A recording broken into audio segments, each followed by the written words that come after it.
Di Nusantara banyak berbagai karya yang berpengaruh hingga hari ini. Di antaranya adalah Kekawin Sutosoma karya Tantular, mana salah satu bukunya terdapat kalimat yang dipakai sebagai semboyan negara kita. Selain itu, tentu saja ada karya-karya lain seperti Kitab Negoro Kertagama atau Jangka Jayabaya.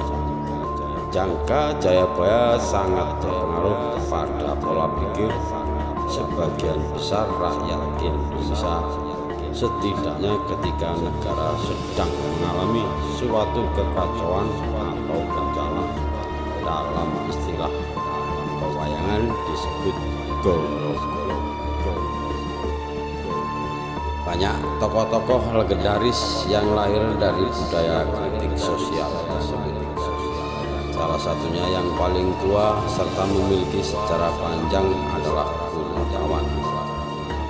Punokawan adalah keluarga yang terdiri dari 4 orang pria, yaitu Semar, Bagong atau Cepot, Petruk atau Dawolo, dan Nolo Gareng. Sebagai media kritik sosial, keluarga ini telah mengalami perjalanan panjang mulai dari era kerajaan Hindu kuno hingga hari ini. Pewayangan pada saat itu tentunya tidak terlepas dari kreativitas dan kecerdasan para dalang dalam memodifikasi wiracarita Mahabharata dan Ramayana agar dapat digunakan sebagai media untuk menyampaikan gagasan, baik itu dalam hal berdakwah maupun kritik sosial. Tentu saja dalam hal ini Punokawan memiliki peran yang sangat vital.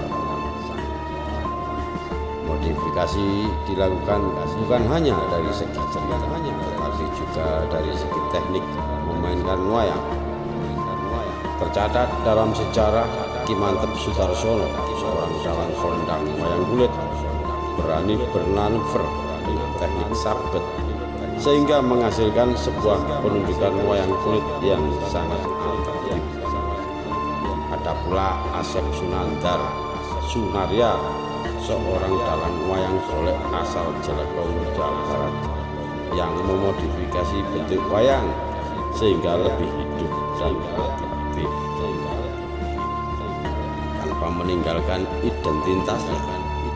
Sebagai media kritik sosial, Punokawan beserta seni pewayangan yang menengahnya mulai melenggang memasuki media elektronik dengan daya jangkau yang lebih luas dan penonton yang berasal dari berbagai kalangan.